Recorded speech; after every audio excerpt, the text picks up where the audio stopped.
Assalamualaikum warahmatullahi wabarakatuh. Kembali lagi di Lesian Education.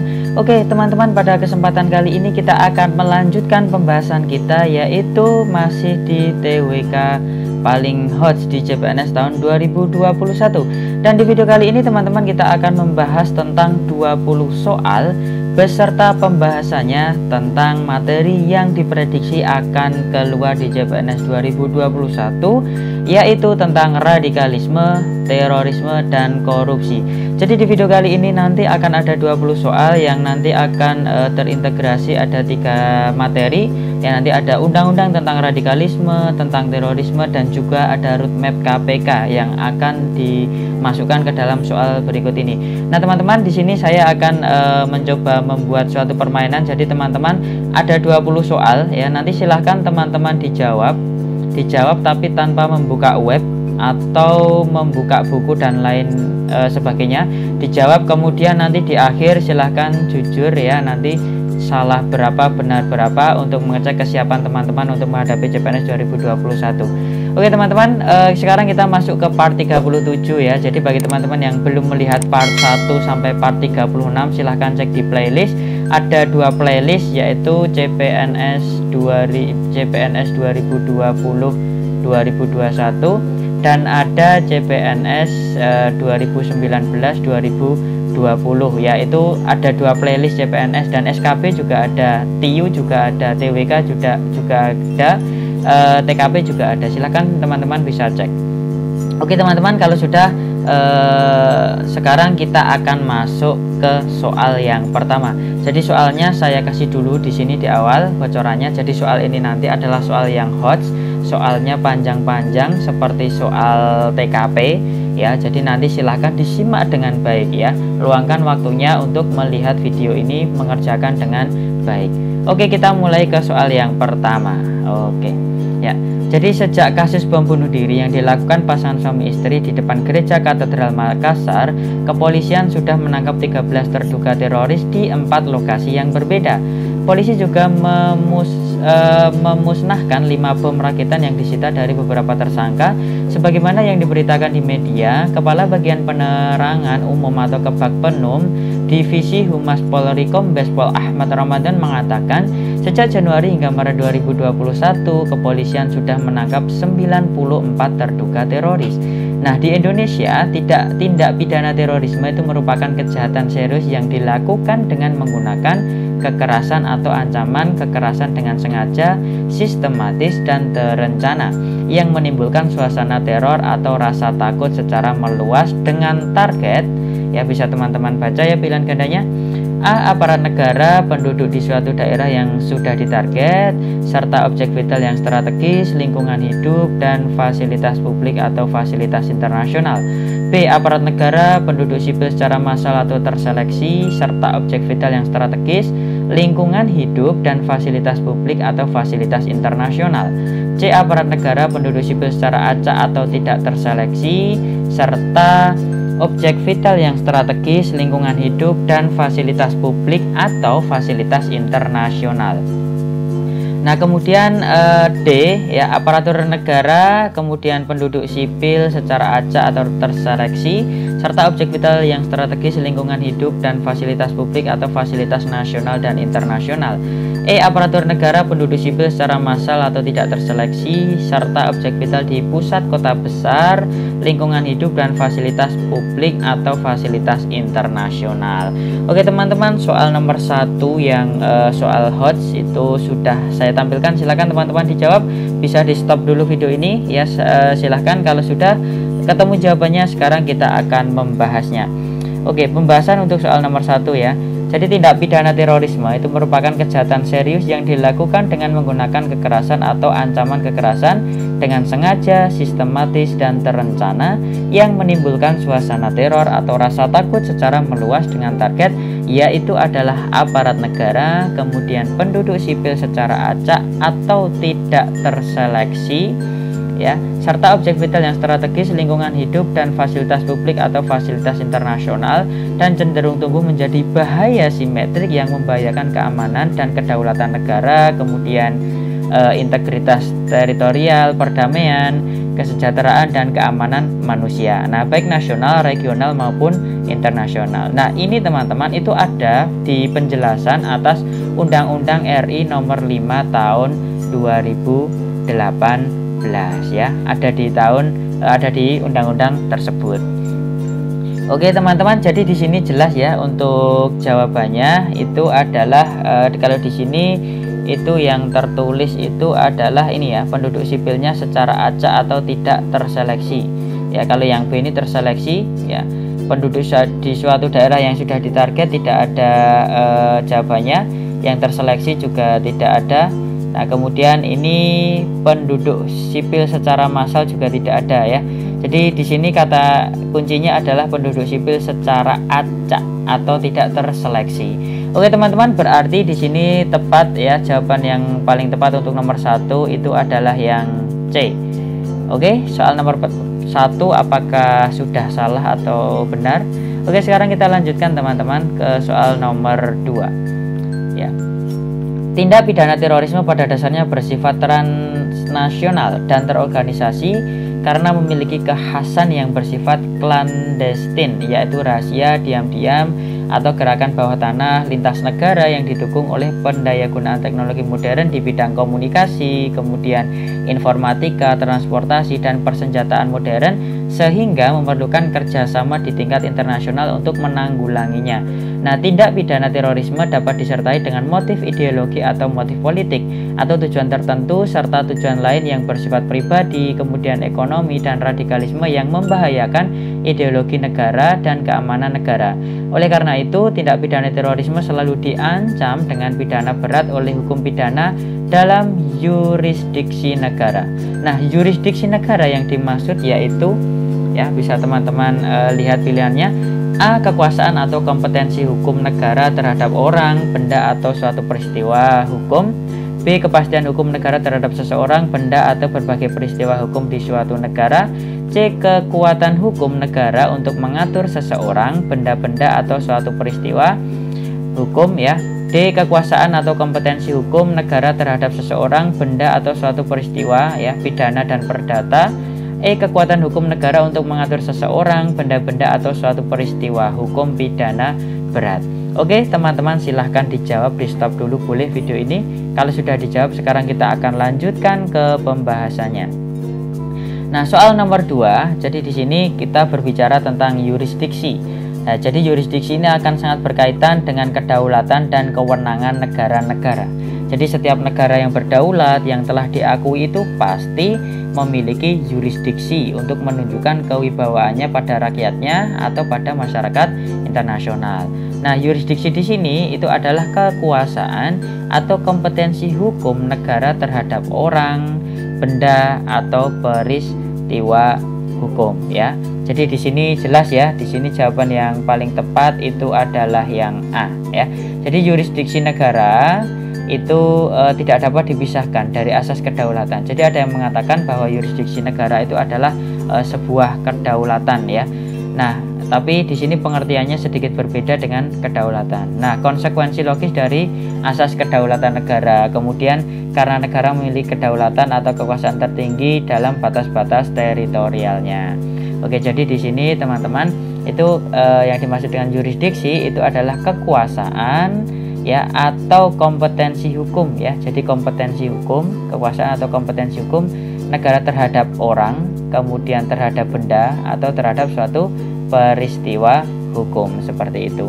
Oke, jawaban yang paling tepat untuk soal nomor 2 adalah yang A. Oke teman-teman, sekarang kita lanjutkan ke soal nomor 3. Ya, paham radikalisme dinilai menjadi ancaman serius bagi keberlangsungan kehidupan berbangsa dan bernegara. Deputi 5 kepada Kepala Staf Kepresidenan KSP Jaleswari Pramodawardhani itu mengakui persoalan radikalisme di Indonesia sudah mulai meningkat sejak 10 tahun terakhir. Nah, 10 tahun terakhir ini mengkonfirmasi tidak hanya muncul di institusi pemerintah, namun juga institusi masyarakat, ya termasuk di bidang pendidikan. Nah, semua membuktikan bahwa ancaman radikalisme ini nyata. Nah, gerakan radikal kelompok tertentu yang mengatasnamakan agama atau ideologi tertentu itu adalah bentuk pelanggaran sila keberapa. Oke teman-teman, silahkan dijawab Kalau sudah, sekarang kita akan membahasnya. Jadi pembahasannya adalah gerakan radikal ya, kelompok tertentu yang mengatasnamakan agama atau ideologi. Jadi kata kuncinya ada di sini ya, adalah bentuk pelanggaran sila yang pertama. Ini jelas sekali ya. Jadi ketuhanan yang Maha Esa. Berarti jawaban untuk soal nomor 3 itu adalah yang A. Oke, 3 soal benar berapa, salah berapa? Ayo semangat, kita lanjutkan ke soal nomor 4. Ya, dengan adanya rangkaian peristiwa yang melibatkan warga negara Indonesia bergabung dengan organisasi tertentu yang radikal dan telah ditetapkan sebagai organisasi atau kelompok teroris atau organisasi lain yang bermaksud melakukan permufakatan jahat yang mengarah pada tindak pidana terorisme, baik di dalam maupun luar negeri, telah menimbulkan ketakutan masyarakat dan berdampak pada kehidupan politik, ekonomi, sosial budaya, keamanan, dan ketertiban masyarakat, ketahanan nasional, serta hubungan internasional. Nah, organisasi tertentu yang radikal dan mengarah pada tindak pidana terorisme tersebut merupakan ya, A. Kejahatan dalam negeri terorganisasi dan mempunyai jaringan luas yang secara nyata menimbulkan tindak pidana terorisme yang bersifat masif. B. Kejahatan lintas negara terorganisasi dan mempunyai jaringan luas yang secara nyata menimbulkan tindak pidana terorisme yang bersifat masif. C. Kejahatan lintas negara terstruktur dan mempunyai jaringan luas yang secara logika dapat menimbulkan tindak pidana terorisme yang bersifat masif. D. Kejahatan dalam negeri terorganisasi dan mempunyai jaringan luas yang secara terus-menerus menimbulkan tindak pidana terorisme yang bersifat masif. E. Kejahatan dalam negeri dan lintas negara terorganisasi dan mempunyai jaringan luas yang secara nyata menimbulkan tindak pidana terorisme yang bersifat masif. Oke teman-teman, silahkan dijawab dulu ya. Kalau sudah, sekarang kita akan langsung membahasnya.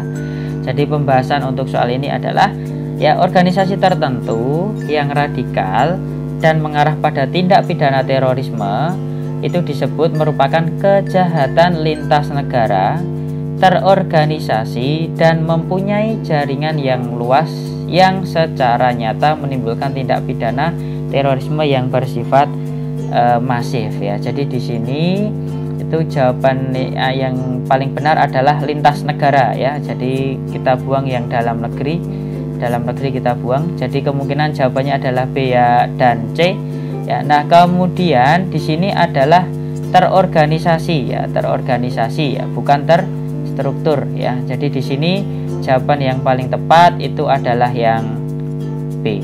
Oke ya. Nah, di sini dikatakan kalau yang B ini kan secara nyata sesuai dengan yang ada di sini.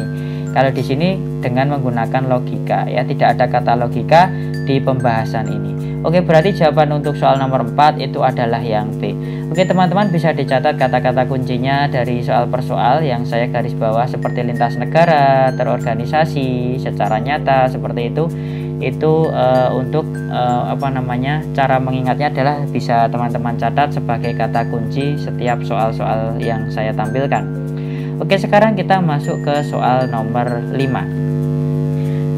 Dari kasus bom bunuh diri di Medan ya, pelaku diduga ya terpengaruh pada paham radikalisme dari istri dan guru mengajinya. Nah, dari kejadian tersebut radikalisme sangat mengancam keutuhan bangsa Indonesia dan merupakan penyimpangan sila A. Ketuhanan yang Maha Esa, B. Kemanusiaan yang adil dan beradab, C. Persatuan Indonesia, D. Kerakyatan yang dipimpin oleh hikmat kebijaksanaan dalam permusyawaratan perwakilan, E. Keadilan sosial bagi seluruh rakyat Indonesia. Oke, silakan dijawab teman-teman. Kalau sudah, sekarang saya akan membahasnya. Oke, jadi untuk soal ini ya, pembahasannya adalah sebagai berikut. Ya, jadi dalam konteks ini yang digarisbawahi itu adalah radikalisme dari guru mengaji ya. Di sini dikatakan seperti itu, yang artinya pelaku mendapatkan paham intoleran ya selama belajar agama dari gurunya. Nah, hal ini menyimpang pada sila yang pertama, yaitu ketuhanan yang Maha Esa. Oke, berarti nomor 5 teman-teman, jawaban yang paling tepat itu adalah yang A. Oke, sekarang kita lanjutkan ke soal nomor 6 ya. Nah, untuk mengoptimalkan pemberantasan tindak pidana terorisme, perlu penguatan fungsi kelembagaan khususnya fungsi koordinasi yang diselenggarakan dengan Badan Nasional Penanggulangan Terorisme berikut mekanisme pengawasan yang dilakukan oleh lembaga perwakilan. Dalam hal ini Badan Kelengkapan di Dewan Perwakilan Republik Indonesia, Dewan Perwakilan Rakyat Republik Indonesia yang melaksanakan tugas di bidang penanggulangan terorisme. Selain itu, penanganan tindak pidana terorisme juga merupakan tanggung jawab bersama lembaga-lembaga terkait termasuk pilihan gandanya A. Semua masyarakat yang memiliki tugas pokok dan fungsi dalam mengatasi aksi terorisme. B. Kepolisian Republik Indonesia yang memiliki tugas pokok dan fungsi dalam mengatasi aksi terorisme. C. Densus 88 yang memiliki tugas pokok dan fungsi dalam mengatasi aksi terorisme. D. Tentara Nasional Indonesia yang memiliki tugas pokok dan fungsi dalam mengatasi aksi terorisme. E. Tokoh-tokoh agama yang memiliki tugas pokok dan fungsi dalam mengatasi aksi terorisme. Oke teman-teman, silahkan dijawab dulu ya. Kalau sudah, nanti kita akan membahasnya. Jadi di sini saya ingatkan kembali teman-teman, silahkan dicatat nanti salah berapa benar berapa untuk koreksi diri, dan nanti kalau misalkan masih banyak yang salah, nanti apakah kita perlu pembuatan soal yang seperti ini lagi ya. Oke, silahkan dijawab. Kalau sudah, sekarang kita akan menjawabnya, kita akan membahasnya ya. Jadi penanganan tindak pidana terorisme itu juga merupakan tanggung jawab bersama lembaga-lembaga terkait termasuk Tentara Nasional Indonesia ya. Jadi termasuk Tentara Nasional Indonesia yang memiliki tugas pokok dan fungsi dalam mengatasi aksi terorisme. Nah, peran Tentara Nasional Indonesia atau TNI dalam mengatasi aksi terorisme itu tetap dalam koridor pelaksanaan tugas dan fungsi ya, fungsi Tentara Nasional Indonesia itu sendiri sebagaimana ditentukan dalam undang-undang yang mengatur mengenai Tentara Nasional Indonesia dan Pertahanan Negara. Jadi sudah diatur di undang-undang ya teman-teman ya. Oke, berarti di sini jawaban yang paling tepat itu adalah bukan semua masyarakat, bukan kepolisian, Densus 88, bukan tokoh agama, dan paling tepat adalah yang D. Dan ini ada undang-undangnya ya teman-teman ya. Jadi soal ini tidak soal yang ngawur seperti itu ya. Teman-teman bisa cek, bisa koreksi. Oke, jadi jawaban untuk nomor 6 yang paling tepat adalah yang D. Oke, sekarang kita lanjutkan ke soal nomor 7. Oke, berikut yang bukan merupakan materi muatan yang diatur dalam Undang-Undang Nomor 5 Tahun 2018 tentang perubahan atas Undang-Undang Nomor 15 Tahun 2003 tentang penetapan peraturan pemerintah pengganti Undang-Undang Nomor 1 Tahun 2002 tentang pemberantasan tindak pidana terorisme menjadi undang-undang, yaitu A. Kriminalisasi baru terhadap berbagai modus baru tindak pidana terorisme seperti jenis bahan peledak, kemudian mengikuti pelatihan militer atau paramiliter, pelatihan lain baik dalam negeri maupun luar negeri. B. Perluasan sanksi pidana terhadap korporasi yang dikenakan kepada pendiri, pemimpin, pengurus atau orang yang mengarahkan korporasi. C. Penjatuhan pidana tambahan berupa pencabutan hak untuk memiliki paspor dalam jangka waktu tertentu ya. D. Perlindungan korban sebagai bentuk tanggung jawab negara. E. Kelembagaan Badan Nasional Penanggulangan Kejahatan Pidana, peran Tentara Nasional Indonesia dan perbantuannya ya. Oke teman-teman ya, silahkan dijawab dulu. Kalau sudah, sekarang kita akan membahasnya. Oke, untuk nomor 7 ya.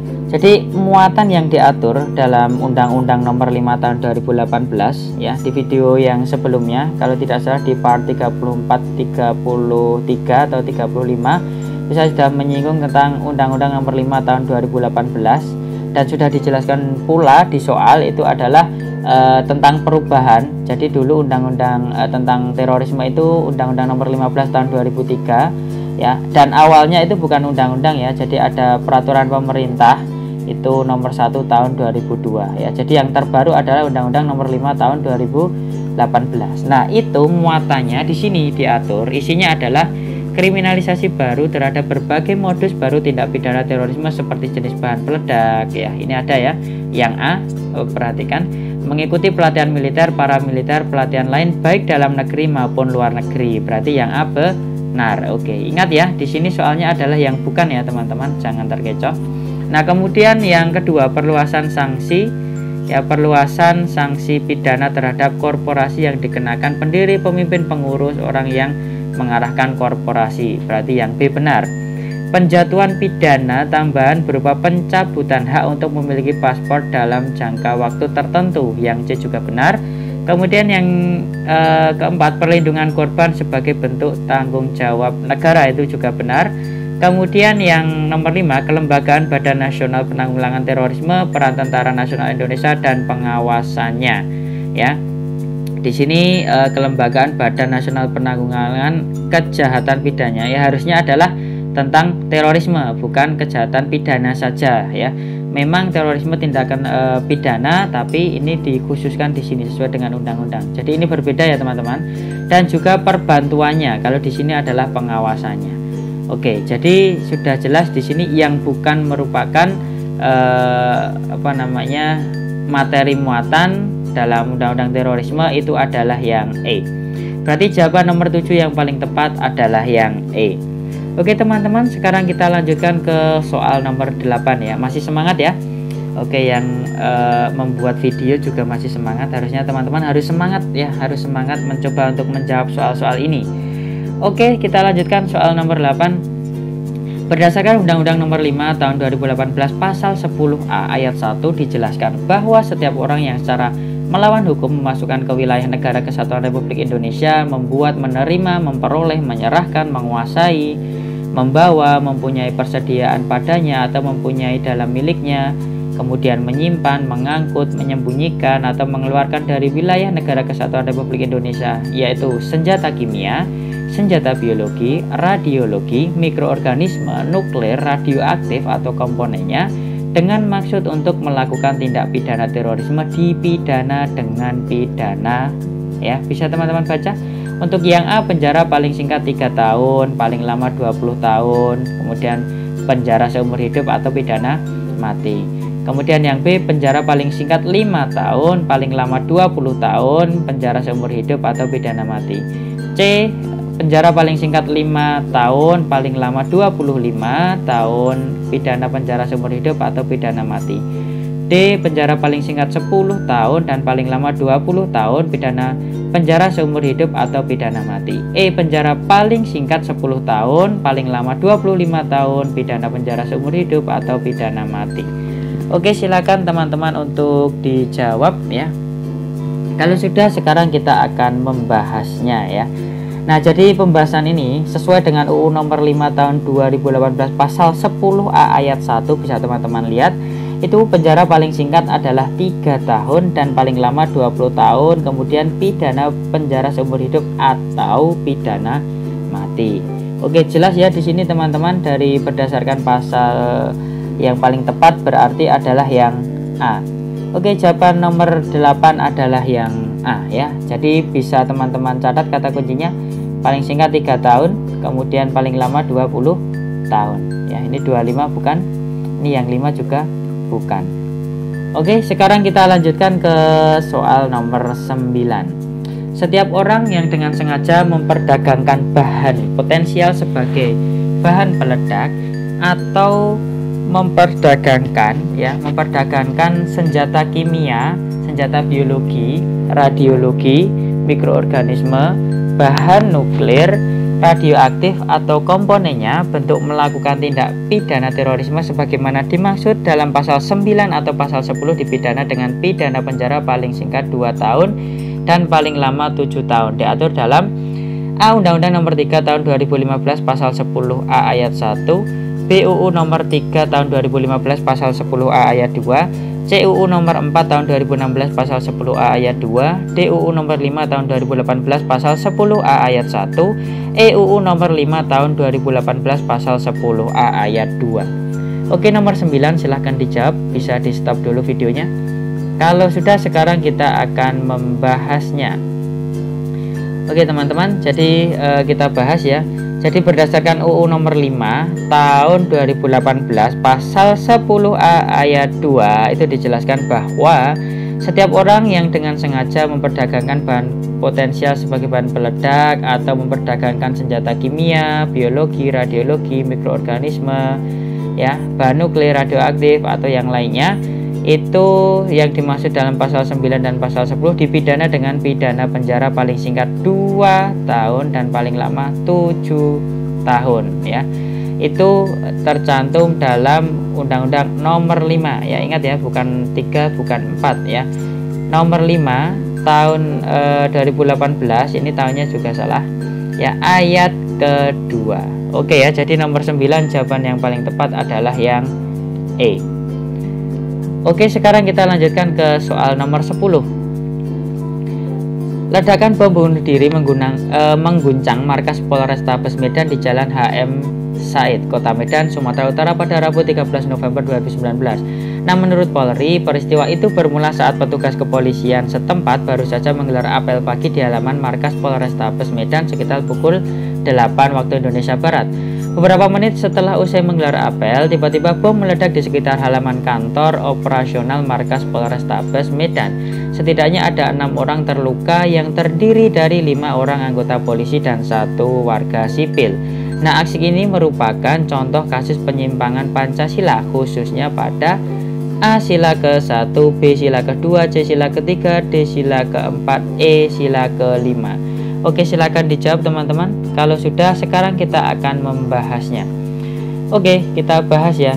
Jadi pada soal terorisme ya dan radikalisme, tidak semua jawabannya sama dalam hal penyimpangan Pancasila dalam Pancasila. Jadi kita harus melihat konteksnya pada soal ya. Ini kata kuncinya, konteks. Konteks itu adalah kata kuncinya. Ya, kata kuncinya adalah konteksnya. Kita lihat dulu. Ya, misalnya seperti ini ya. Konteks soal itu misalnya membahas terorisme dengan latar belakang agama ya, maka hal tersebut akan melanggar sila yang ke-1 seperti soal sebelumnya tadi. Nah, kemudian misalkan konteks soal itu membahas terorisme dengan tujuan misalnya memecah belah masyarakat, itu akan melanggar sila ke-3 karena akan bertentangan dengan persatuan Indonesia ya. Jadi ada narasi, teman-teman bisa baca dulu, bisa pahami konteksnya. Jadi tidak harus jawabannya itu tidak harus sila ke-1, tidak harus itu. Nah, kemudian pada soal ini yang ditekankan adalah pembunuh orangnya dan jumlah korban berakibat aksi tersebut. Jadi di soal ini tidak dijelaskan tentang agama, tentang memecah belah masyarakat, tidak. Hanya dijelaskan tentang ini ya, korban-korban 6 orang terluka, 5 anggota polisi, 1 warga sipil, seperti itu. Ya, sehingga di sini menyimpang dari sila yang kedua, yaitu kemanusiaan yang adil dan beradab. Berarti jawaban nomor 10 yang paling tepat itu adalah yang B. Oke teman-teman, sekarang kita akan melanjutkan ke soal nomor 11. Setiap orang memasukkan ke dan atau mengeluarkan dari wilayah Negara Kesatuan Republik Indonesia suatu barang selain sebagaimana yang dimaksud pada ayat 1 dan ayat 2 yang dapat dipergunakan untuk melakukan tindak pidana terorisme dipidana dengan pidana A. Penjara paling singkat 1 tahun dan paling lama 10 tahun, B.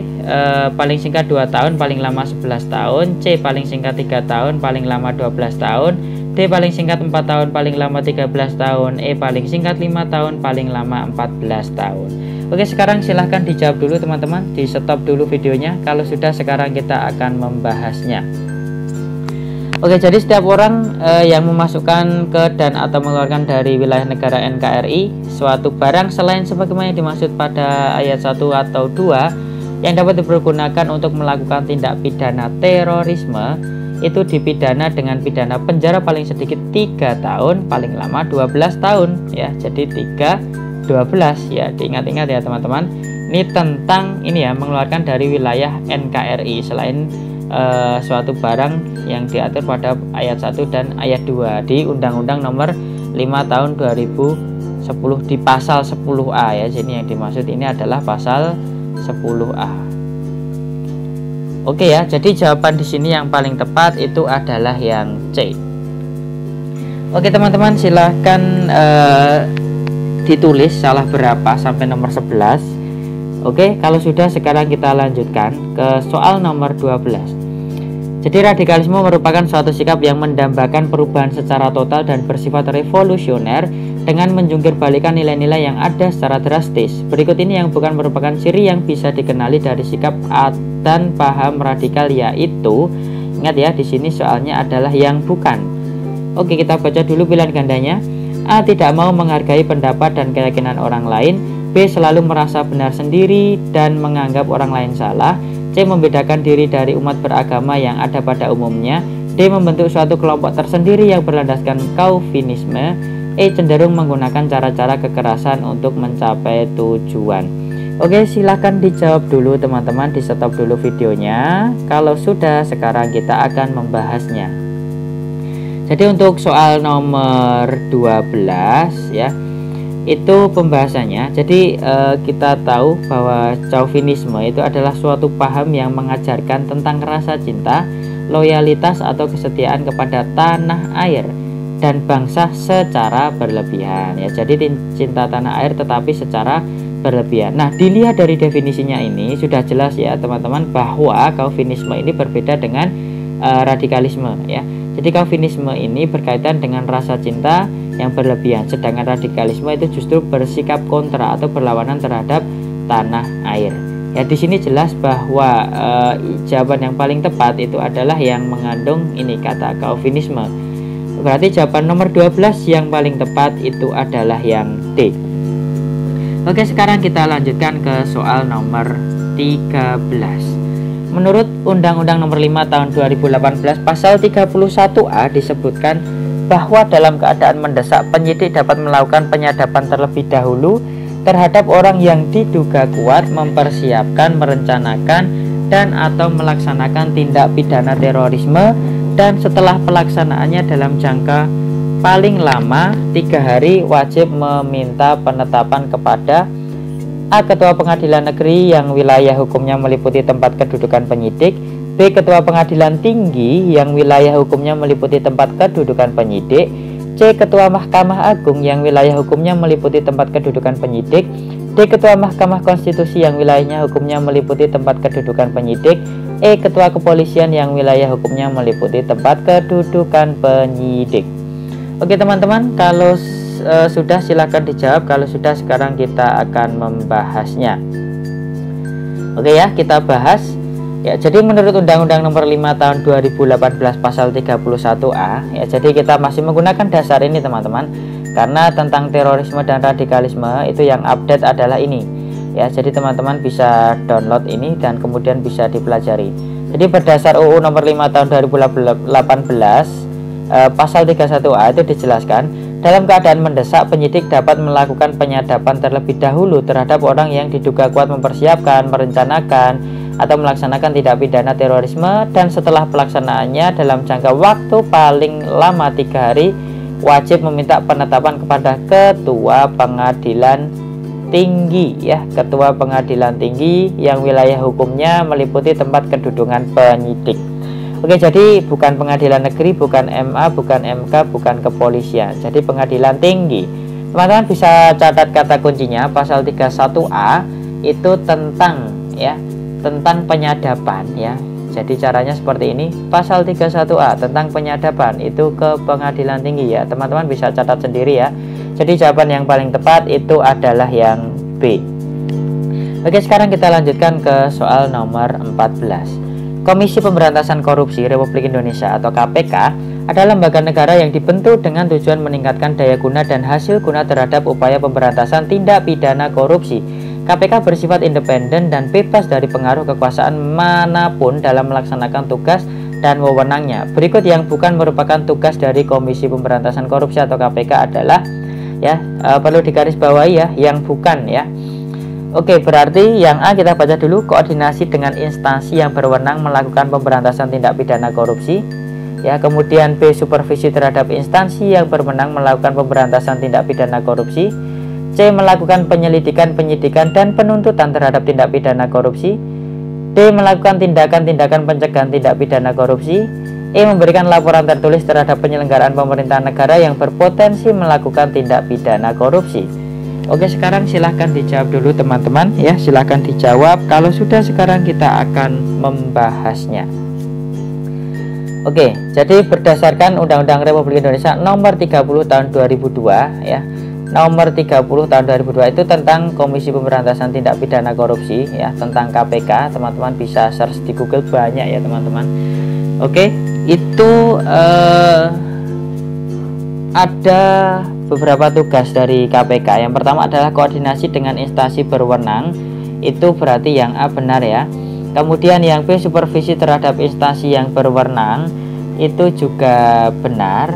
Nah, kemudian C, melakukan penyidikan dan penuntutan. Itu juga benar.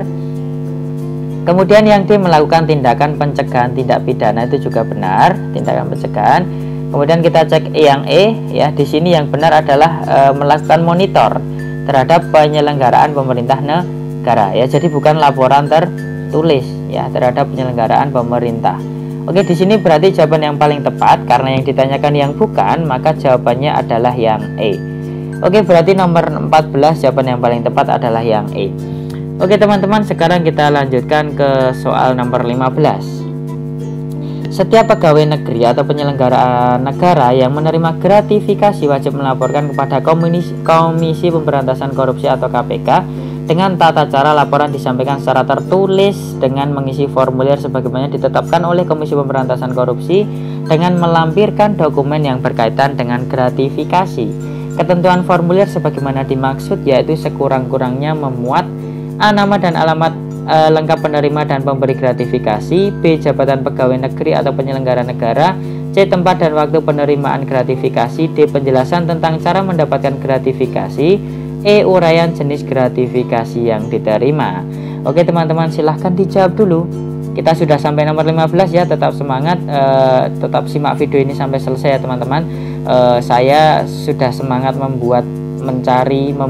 mengumpulkan pertanyaan buat teman-teman ya, pertanyaan yang hot tentang korupsi, radikalisme, terorisme. Jadi teman-teman harus semangat juga belajar untuk di video ini ya, di lesson education.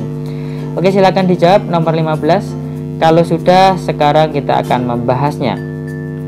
Jadi berdasarkan Undang-Undang RI nomor 30 ya, tahun 2002 tentang KPK, yang terutama di pasal 16 itu dijelaskan bahwa setiap pegawai negeri atau penyelenggara negara yang menerima gratifikasi itu wajib melaporkan kepada KPK dengan cara, jadi laporan yang disampaikan itu secara tertulis. Nah, kemudian mengisi formulir sebagaimana yang ditetapkan oleh Komisi Pemberantasan Korupsi dengan melampirkan dokumen yang berkaitan dengan gratifikasi. Nah, formulir sebagaimana yang dimaksud di huruf A itu sekurang-kurangnya memuat nama dan alamat. A, ada jabatan pegawai, ada tempat dan waktu penerima gratifikasi, ada uraian jenis gratifikasi yang diterima, ada yang E ya. Kemudian nilai gratifikasi yang diterima ya. Jadi di sini tidak dijelaskan tentang penjelasan cara mendapatkannya, itu tidak dilampirkan. Oke, berarti di sini karena yang ditanyakan itu ya,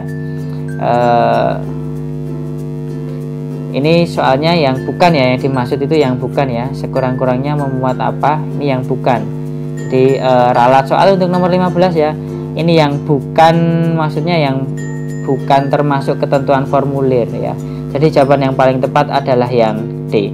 Oke ya, manusia tempat salah dan lupa ya. Jadi dalam pembuatan soal ya mungkin ada kesalahan seperti ini, tapi ini bisa menambah wawasan kita. Jadi kita jadi tahu bahwa gratifikasi itu formulirnya isinya apa saja.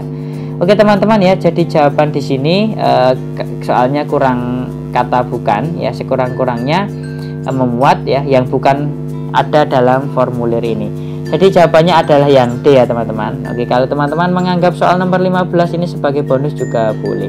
Yang jelas kita sudah belajar tentang pasal 16 di soal nomor 15 ini. Oke, sekarang kita lanjutkan ya untuk soal nomor 16. Mengantisipasi tantangan ke depan yang semakin kompleks, diperlukan upaya pemberantasan korupsi yang komprehensif dan sistematis ya, dengan pelibatan seluruh potensi komponen bangsa, sehingga KPK itu perlu memiliki suatu perencanaan strategis jangka panjang dalam bentuk roadmap KPK dalam pemberantasan korupsi di Indonesia, yaitu tahun A 2009 sampai 2021, B 2010 sampai 2022, C 2011 sampai 2023, D 2012 sampai 2024, E 2013 sampai 2025. Oke teman-teman, silahkan dijawab dulu kalau sudah. Sekarang kita akan membahasnya. Ya, jadi pembahasannya seperti ini ya. Bisa teman-teman baca sendiri ya teman-teman, karena waktu kita sudah lama sekali di video kali ini sangat panjang. Bisa teman-teman baca di roadmap KPK. Ya, itu dijelaskan bahwa tahunnya itu adalah 2011 sampai 2023 ya. Selanjutnya disingkat sebagai roadmap KPK.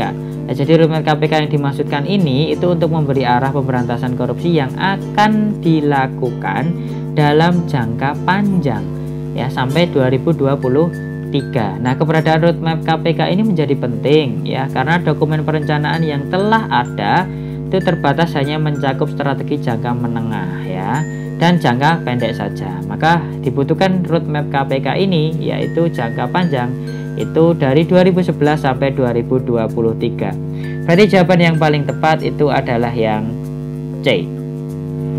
Oke teman-teman, sekarang kita lanjutkan. Kita sudah masuk ke soal nomor 17. Khusus pada ancaman terorisme, terdapat lembaga baru yang menangani kejahatan tersebut karena memiliki kewenangan mengaudit dokumen intelijen negara yang disebut dengan A. Independent Inspectorate, B. Intel Auditor, C. Bureauing, D. Hearing, E. Lembaga Anti Teror. Oke, silahkan dijawab teman-teman. Kalau sudah, sekarang kita akan membahasnya.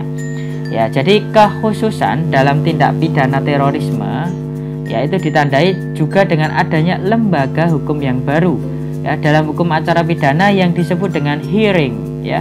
Hearing itu berfungsi sebagai lembaga yang melakukan legal audit terhadap seluruh dokumen atau laporan intelijen yang disampaikan oleh penyidik untuk menetapkan diteruskan atau tidaknya suatu penyidikan atas dugaan adanya tindak terorisme. Nah, lebih jelasnya teman-teman bisa cek di peraturan pemerintah pengganti Undang-Undang RI nomor 1 tahun 2002 ya tentang pemberantasan tindak pidana terorisme. Oke, berarti di sini jawaban yang paling tepat adalah yang D. Oke teman-teman, sampai nomor 17 salah berapa benar berapa.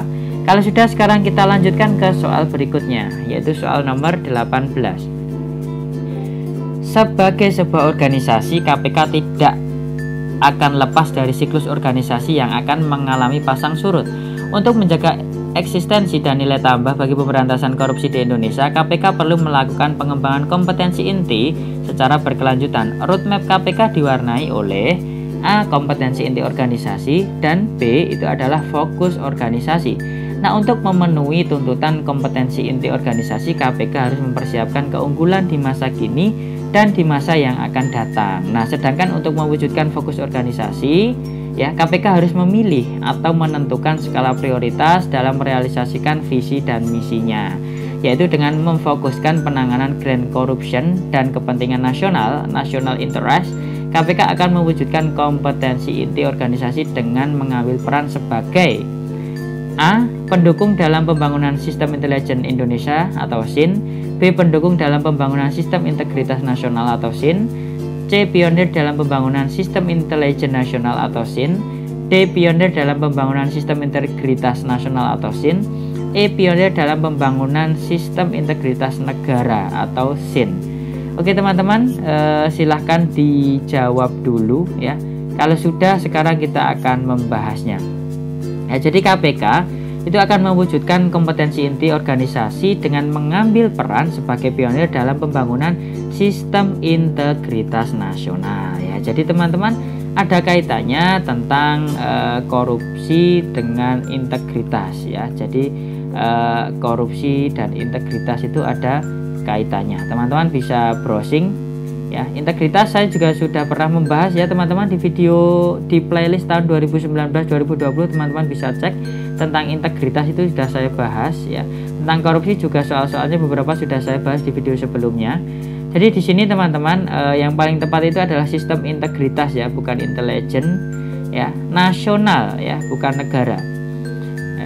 Oke, berarti di sini pionir ya, dan pionir ya, di sini pionir, bukan pendukung. Jadi jawaban yang paling tepat untuk soal nomor 18 itu adalah yang D. Oke teman-teman, sekarang kita masuk ke soal nomor 19.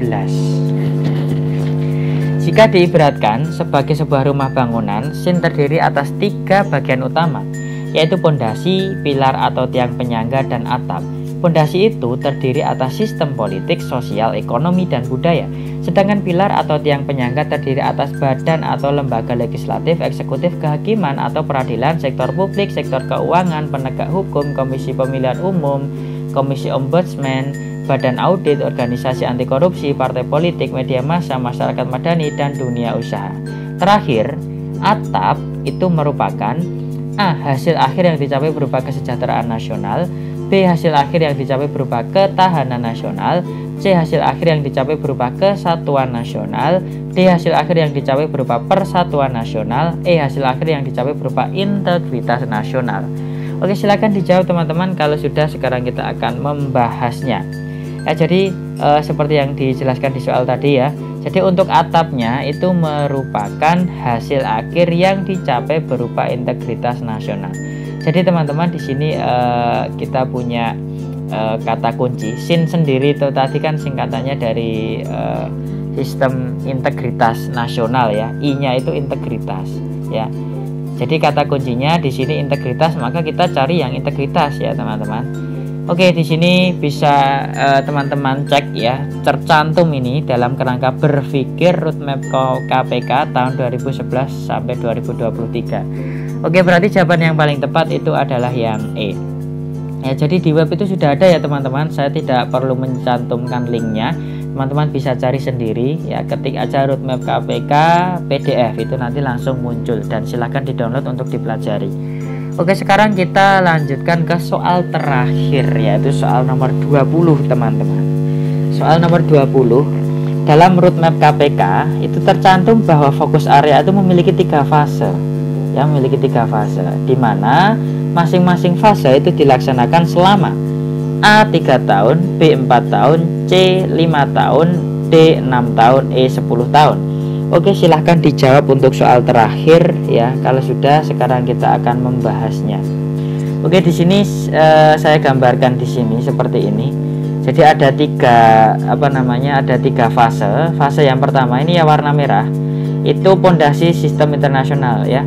Itu tahun 2011 sampai 2015 ya. 2015 kurangi 2011. Itu kita dapatkan 4 tahun. Kemudian sistem integritas nasional itu 2015 sampai 2019 kita kurangi kita dapatkan 4 tahun ya. Kemudian budaya integritas itu tahun 2019 sampai 2023 kita kurangi dengan 2019 itu kita juga mendapatkan 4. Jadi masing-masing fase itu dilaksanakan selama 4 tahun ya. Karena dari 2023 itu dimulai dari 2011 itu kalau kita kurangkan kita akan mendapatkan 12 tahun ya. 12 tahun kalau dibagi dengan 3 fase ya, 3 fase itu kita akan mendapatkan hasilnya adalah tiap fasenya itu adalah 4 tahun ya per fasenya. Oke, berarti jawaban yang paling tepat untuk soal nomor 20 adalah yang B. Oke teman-teman, mungkin itu saja penjelasan dari saya. Di video kali ini cukup panjang ya. Terima kasih teman-teman yang sudah menyimak video ini sampai selesai.